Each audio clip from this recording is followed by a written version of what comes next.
Amis internautes de Royauté Bénin, salut et bienvenue dans cette émission. Dans la vie active, chacun a ses droits et ses responsabilités. Alors, quels sont nos droits et nos responsabilités? Pour répondre à cette interrogation, je reçois sur ce plateau M. Eugène Didioro Aguemon. Il est le président du conseil d'administration de l'ONG Action Sociale. Bonjour, docteur Aguemon. Oui, bonjour, monsieur le journaliste. Merci d'accepter cette invitation. C'est avec plaisir. Alors, sans plus tarder, M. Didioro Aguemon, le thème de cette émission, c'est bien évidemment droit et responsabilité. Alors, je voudrais vous demander, quand on parle de droit et responsabilité, la première idée, sinon les premières pensées que on pense aux notions juridiques et autres. Avez-vous aussi des cours de droit à l'éducation sociale et financière? Oui, merci beaucoup, monsieur le journaliste. Je suis d'abord ravi pour votre invitation, ça me fait plaisir, mais quand on parle de droit et responsabilité, nous sommes dans le domaine de l'éducation sociale et financière. C'est pas la notion juridique. C'est pas la notion juridique, mais ça a un lien avec la notion juridique, puisque quand les lois de la République n'existaient pas, nos aïeux vivaient. Gérer des dossiers plus compliqués comme plus complexes. Et donc, nous, chez nous, à l'ONG Action Sociale, nous avons le devoir aujourd'hui, c'est une responsabilité pour nous, de tout faire pour que tous les Béninois n'enfreignent pas la loi. Que ce soit la loi du pays, ou la loi de la nature, ou que vous voulez, la loi divine. Voilà. Donc, quand vous maîtrisez vos droits et responsabilités, je pense que vous allez vivre en paix sans enfreindre à ces lois-là. Alors, quand on parle de droit en éducation sociale et financière, qu'est-ce que cela voudra dire? D'abord, l'éducation sociale et financière, pour rappel, est assise sur 5 piliers. Il y a la connaissance de soi, l'exploration personnelle, parce qu'il faut se connaître, on en a parlé. Maintenant, les droits et responsabilités. Et quand on parle de droits et responsabilités, c'est le savoir-vivre, c'est de ne pas enfreindre à la loi de l'autre. Nous avons budgétisé et planifié. Ensuite, nous avons planifier et dépenser, économiser et dépenser, parce que quand vous n'économisez pas, vous ne pouvez pas dépenser. Et il y a l'entreprise sociale. Donc, c'est sur la base de ces 5 piliers-là, c'est ça qui forme le citoyen lambda apte à affronter la vie. Parce que cela ne s'enseigne pas à l'école. Et donc, si vous ne connaissez pas ces notions-là, vivre vous serait difficile, parce que quand vous avez des occasions, vous ne pouvez pas les exploiter. Vous ne pouvez pas gérer votre propre poche, donc vous ne pouvez pas accéder à la gestion de la cité ni dans la communauté. Parce que si vous ne pouvez pas économiser, vous ne pouvez pas rassurer la population. C'est suite à cela que vous voyez les détournements, les mauvaises gestions, les ci et les ça. Parce que chaque année, il faut savoir à quoi s'attendre et quoi dépenser. Et comment économiser? Avant d'en arriver là, il faudrait que nous comprenions d'abord ce qu'on appelle droit et responsabilité. Nous allons, ça fait l'objet de cette émission. Bon, allez-y. D'abord, quand on dit économiser, c'est que vous ne comprenez pas encore. L'économie se fait à partir des recettes.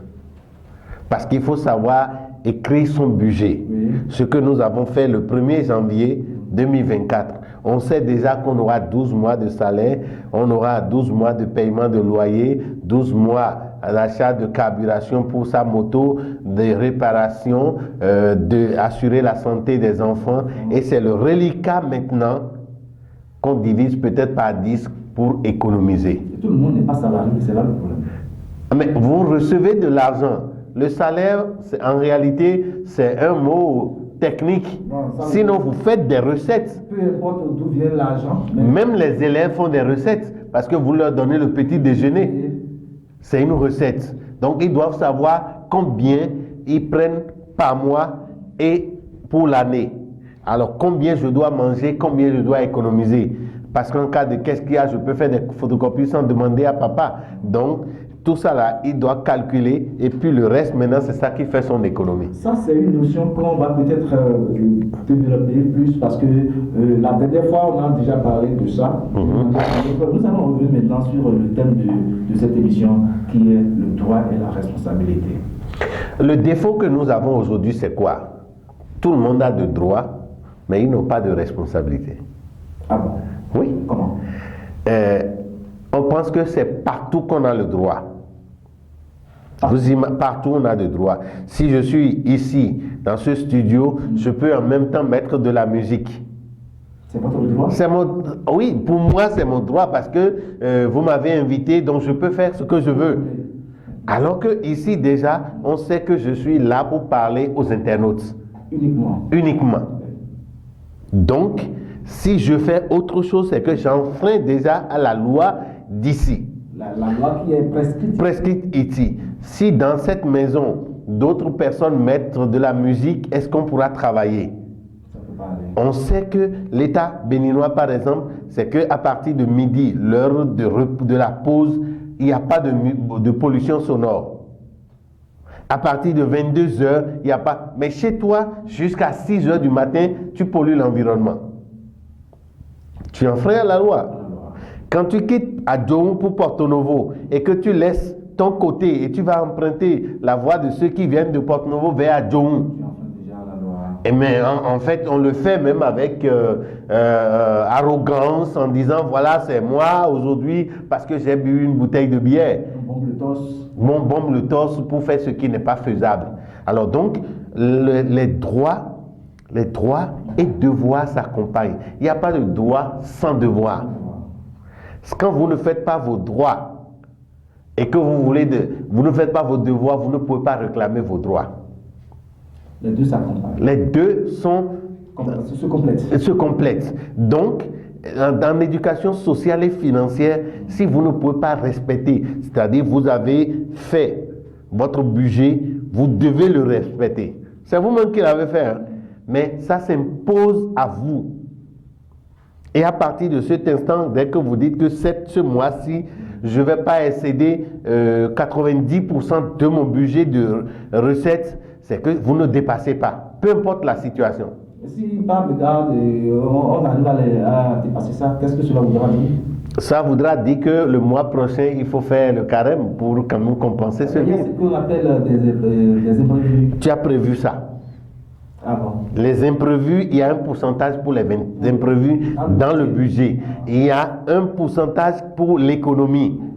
Et donc, l'économie, lui, on ne le touche pas. Il y a quelque chose qui est prévu pour la santé. Il y a des gens qui estiment que, par exemple, si j'économise j'ai l'assurance santé, c'est que j'attire de la maladie. Personne ne sait. Donc, il faut que nous enlevons cette mentalité parce que vous avez l'assurance pour la santé en cas de qu'est-ce qu'il y a. Mais si vous n'êtes pas malade, vous irez vous coucher à l'hôpital pour dire je suis malade. Non, ça, c'est un droit universel que tout le monde doit avoir accès. Mais si vous ne préparez pas, vous n'aurez pas et vous pouvez mourir pour ça. Alors, docteur, dites-nous de quoi parlez-vous précisément quand vous évoquez les questions de droit et responsabilité par rapport à notre vie de tous les jours? Oui, la vie organisationnelle. Il faut organiser sa vie. Et ça fait partie des droits et responsabilités parce que si vous-même vous ne vous faites pas de droits, par exemple, je dois me réveiller à 7 heures ou je dois me réveiller à 5 heures, je vais faire ci, je vais faire ça, je vais faire ça avant d'aller au boulot. C'est de ta responsabilité. Si tu ne le fais pas, c'est là pour toi. Il faut s'organiser. Il faut s'organiser. Si vous ne vous organisez pas, vous ne pouvez pas réussir. En toute chose, il faut l'organisation. Si vous n'êtes pas organisé, le résultat est là. Est-ce que vous avez des conseils à donner aux gens sur l'organisation? Parce que beaucoup ne savent pas comment s'organiser. Le seul conseil, c'est ça qui fait la responsabilité. Quand vous prenez volonté plus responsabilité égale accomplissement. Volonté plus responsabilité égale l'accomplissement. Mais si vous n'avez pas la volonté, personne ne peut vous obliger à faire. Il faut avoir la volonté et maintenant prendre la responsabilité pour dire ça, je veux aller à Porto Novo. Ça, c'est mon objectif. Alors, comment je vais y aller? Est-ce que c'est avec Taxi Zim?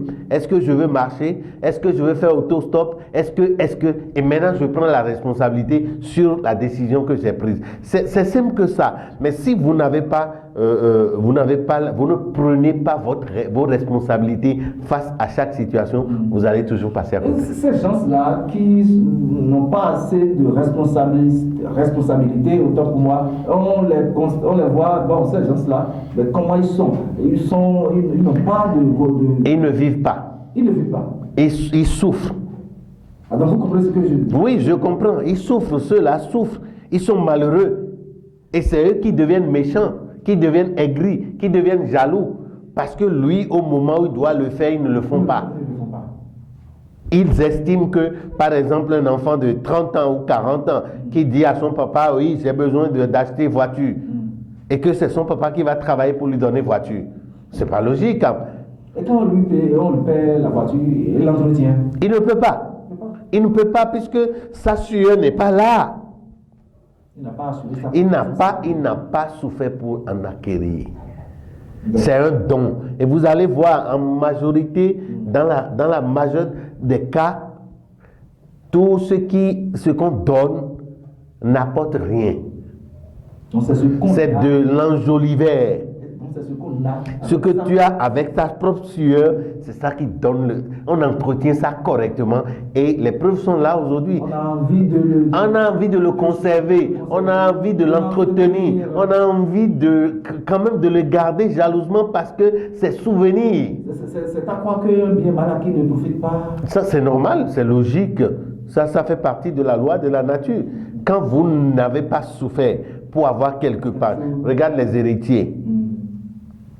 Rare, il n'y a même pas 10% qui peut dire qui entretiennent, parce que c'est papa qui a souffert pour avoir ces choses et on dit bon maintenant comme c'est un droit aussi, mais c'est aussi également un droit d'entretenir et de conserver. Mais c'est le contraire qu'on observe. Oui, vous devez observer le contraire parce que lui n'a pas souffert pour en avoir. Il ne sait pas dans quelles conditions papa a pu avoir ça. Ah, mais le travail que vous êtes en train de faire, vous sensibilisez les gens, vous leur donnez des notions, c'est parce que peut-être ces gens-là n'ont pas eu la chance d'avoir ces notions que vous donnez aujourd'hui. Oui, c'est pour ça Action Sociale, en son sein, a pris l'engagement avec ses partenaires qui est Aflatoum International, que nous remercions au passage, pour apporter l'information. Je le dis toujours, hein, c'est un témoignage personnel que je fais parce que je ne savais pas. Avant, tout ce que je tape sur tout quoi. Je sors aujourd'hui peut-être avec 1 million, tout ce que je trouve, j'achète. Ça ne doit pas être ça. Ça ne doit pas être ça. Il faut planifier. Il faut planifier. Si je n'ai pas prévu acheter une chaussure pour l'année, c'est que je n'achète pas. Mais pas de façon surprise, on va en ville et puis bon, on dit ça là, bon, j'ai pas prévu, mais il faut que je fasse cette surprise là. Mais sur quel fond? Sur quelle ligne budgétaire? Ce qui est dans la poche. Non, tu ne peux pas sortir avec de la poche, de l'argent. Ça veut dire qu'il n'y a pas la planification. Non, il n'y a pas de la planification. Tout doit être planifié. Moi, si je dois faire une opération aujourd'hui, c'est que je tape sur mon compte. Et à la fin du mois, si je prends le relevé, j'ai la situation. Est-ce que j'ai respecté mon engagement? Et le mot surprise, vous n'avez pas ça? Qu'est-ce que vous appelez surprise? Bon, vous sortez, vous n'avez pas fait le programme, mais vous voyez le truc là, ça aussi, bon, il faut que je prenne ça. Vous savez, c'est pour ça nous sommes en arrière. Nous sommes couchés, on n'est même pas encore sur les coudes pour pouvoir se relever. Imaginez-vous combien nous dépensons tous les jours. J'ai fait l'exercice à une formation la dernière fois. Les enfants du ménage des foyers dépensent minimum 960 000 par an pour les dépenses secondaires.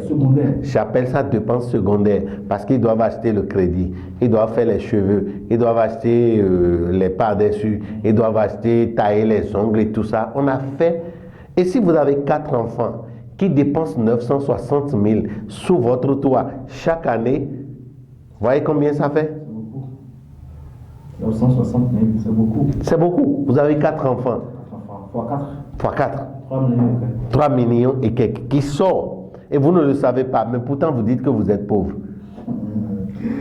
Monsieur le président du conseil d'administration de l'ONG Action sociale, quelle est l'importance de cet élément de base que constituent les droits et responsabilités dans l'apprentissage, dans l'épanouissement d'un homme en matière d'éducation sociale et financière? Vous savez, c'est des pas qu'il faut faire. Et si vous ne faites pas ces pas-là, vous n'êtes pas responsable vous-même, vous ne pouvez pas réussir. C'est la condition sine qua non du succès. Si vous ne savez pas vos droits, vous n'avez pas vos responsabilités. C'est comme un carreau. Là où finisse le droit de l'autre, là où commence le droit d'un autre. Et comme ça, vous êtes limité. Vous prenez la clôture de cette maison, et ce n'est pas le même propriétaire qui a tout d'en beau. Non. Là où lui, son droit termine, n'est pas là que l'autre commence. Et l'autre, à son niveau, peut dire, je veux planter des arbres dans ma maison. Et donc, chacun est libre de faire ce qu'il veut. Mais les conséquences sont là. Les conséquences peuvent être universelles. Quelqu'un qui veut... Oui, bien sûr, parce que si quelqu'un qui est à côté creuse de fossés où il fait, par exemple, l'élevage du porc sans respecter les conditions, est-ce que ceux qui sont dans les quartiers ne vont pas sauter? Ça va polluer l'environnement. Donc, et il sait qu'il est en train d'enfreindre à la loi. Parce que ceux qui ont acquis des parcelles dans la localité ont besoin de la paix.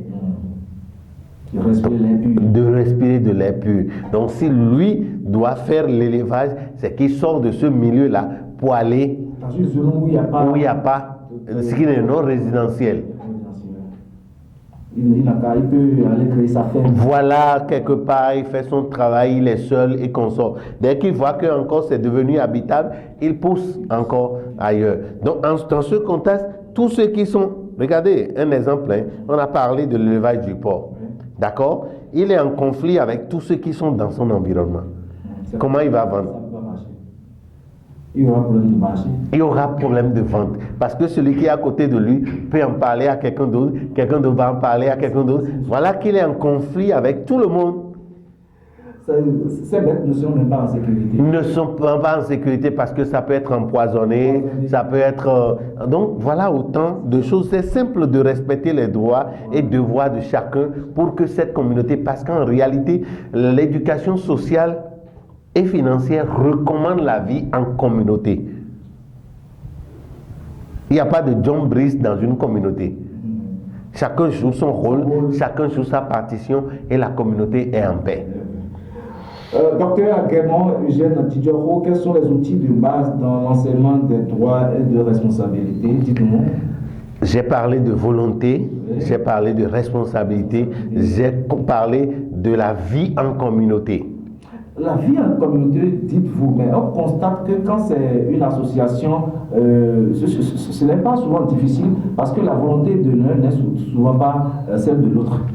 Vous savez, c'est simplement parce que nous avons perdu ce sens-là de vie en communauté. Et je donne toujours l'exemple de la communauté Ouémé. La façon dont on nous voit, la façon dont on se sourit, si on était vraiment allé au-delà de ça, imagine les réalisations que nous pouvons faire. La vallée de l'eau sera déjà grande. On va doiter. Mais c'est sûr que nos relations se limitent à la boisson. On ne pense pas à l'avenir. On ne pense pas à l'avenir. On ne réfléchit pas mais qu'est-ce qu'on peut réaliser ici? De quoi on a besoin dans notre localité? On ne réfléchit pas dans ce sens. Alors donc, c'est ce que les AE avaient fait parce qu'en réalité, il faut reconnaître que quand on prend les Women, en son temps, ils étaient plus solidaires. Et la guerre ne pouvait pas quitter Porto-Novo pour aller vers Abomey, ni d'Abomey vers Porto-Novo. Qu'est-ce qui s'est passé après? Mais il y a la désolidarisation. On ne s'aime plus, on ne travaille plus ensemble, on se voit, on se sourit et puis on boit, ça s'arrête là. C'est ça, c'est un des piliers des droits et responsabilités que nous avons perdus et qui aujourd'hui jouent sur nous. Donc selon vous, la vie associative, elle est importante? Elle est indispensable et indissociable. Indispensable. Et indissociable. Je donne l'exemple là toujours. Hein. Souvent, il y a de trahison. Hein, qui trahit qui? Mais les membres de l'association. Parce qu'ils ne se connaissent pas. Si vous suivez la formation en éducation sociale et financière, la conclusion c'est que vous vous connaissez. Vous connaissez vos droits, vous savez comment vous dépensez, vous savez comment vous devez vivre en association et le reste c'est fini. Dites-moi combien d'associations, combien de sociétés, d'entreprises il y a dans la vallée de l'Ouémé qui est vraiment communautaire. Jusqu'à aujourd'hui, il n'y a pas. Montre-moi. Même au Bénin, il n'y en a pas. Vous allez trouver tel nom et fils. Oui. Chacun fait pour sa famille. Ça s'arrête là. Et vous voyez les conséquences, dès que le PDG meurt, c'est fini, puisque même les enfants ne le suivent pas pour aller dans son entreprise pour savoir qu'est-ce qu'il fait, comment il fait, et après sa mort. Comment il faut prendre la relève, ils ne sont pas associés. Donc c'est ce qu'on dit aujourd'hui, c'est indispensable pour les uns et les autres à commencer par se connaître pour se mettre ensemble, parce qu'il faut qu'on ait quelque chose de commun. C'est important. C'est indispensable. Avant, on construisait des cases sans avoir de l'argent. On construit des maisons sans avoir de l'argent, sans être riche. Il y a une solidarité communautaire.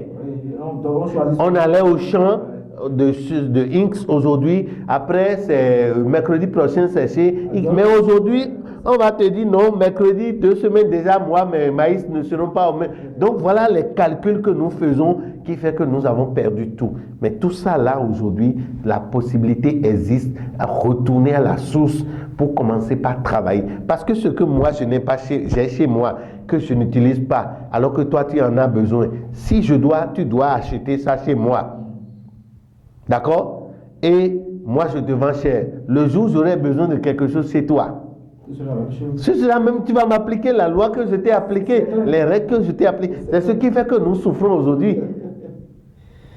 Docteur, pouvez-vous partager avec les auditeurs ou avec les internautes de Royal TV quelques notions de droit et responsabilité enseignées à vos bénéficiaires?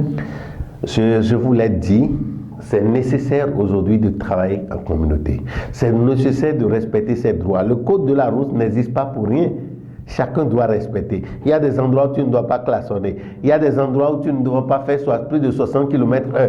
Il y a des endroits où tu dois pas faire le dépassement. Donc voilà autant d'éléments, de codes qui nous permettent de vivre en communauté, en société. L'objectif, c'est de faire en sorte que tous les Béninois soient à l'aise.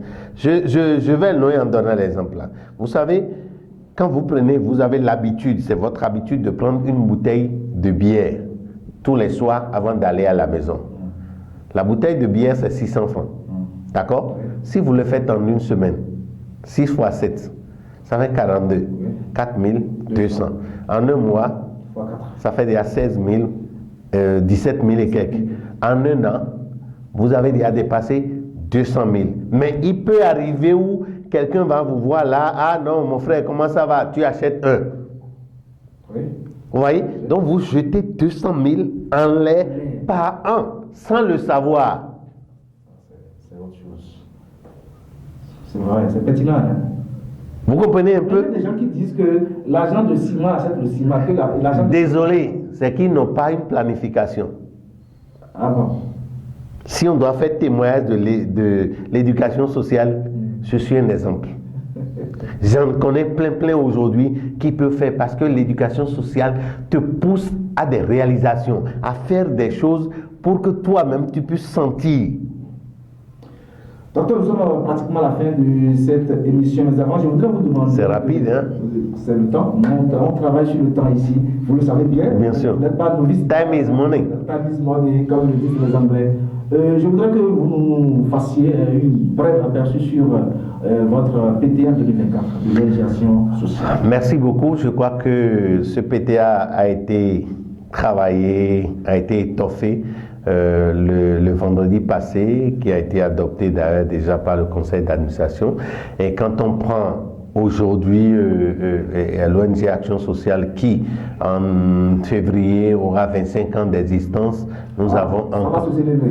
C'est un parenthèse. Ça, on souhaite bien, mais pas dans l'autre sens. Hein, pas pour boire la bière, mais pour quand même organiser des choses pour aller à l'échelle. Social et financier, ça. Non, au-delà de ça, l'éducation financière est notre pilier. Donc, nous ne devons plus faire quelque chose aujourd'hui et regretter demain.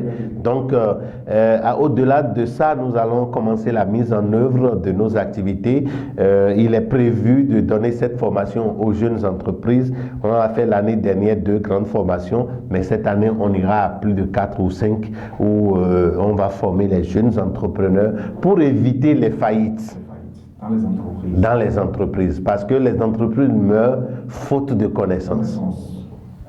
Comme l'a dit la Bible, mon peuple meurt faute de connaissances. Nous faisons des choses que des gens ont fait hier pour ne plus exister. On le fait parce qu'on n'a pas la connaissance, on n'a pas la notion. On doit éviter dès qu'on a, grâce à nos formations, et nous sommes ouverts là pour accompagner, surtout l'éducation sociale pour nous. On va prendre les 3 prochaines années pour quand même concentrer l'énergie sur ça, mais nos activités ordinaires existent toujours. Nous allons continuer avec ça pour atteindre l'objectif de l'ONG. Vous êtes joignable sur quel numéro? Nous sommes joignables au 91 31 01 31 91 31 01 31 par téléphone ou par WhatsApp 62 69 76 66 62 69 76 66 par WhatsApp. Donc vous pouvez avoir toutes ces informations, ces formations. On est disponible pour les groupements de femmes, on est disponible pour les artisans, on est disponible pour les apprentis, les entreprises, même des personnes de bonne volonté. Nous sommes ouverts à les accompagner. Droit et responsabilité, votre mot de la fin? Je dirais à chacun de respecter ses droits et ses devoirs pour qu'il y ait la paix au Bénin. Madame, monsieur, chers amis internautes du Bénin, chacun n'a qu'à respecter ses droits et devoirs et responsabilités pour créer la paix et l'harmonie au Bénin. Fin de cette émission. Merci de l'avoir suivi et à la prochaine pour une nouvelle. D'ici à là, portez-vous bien.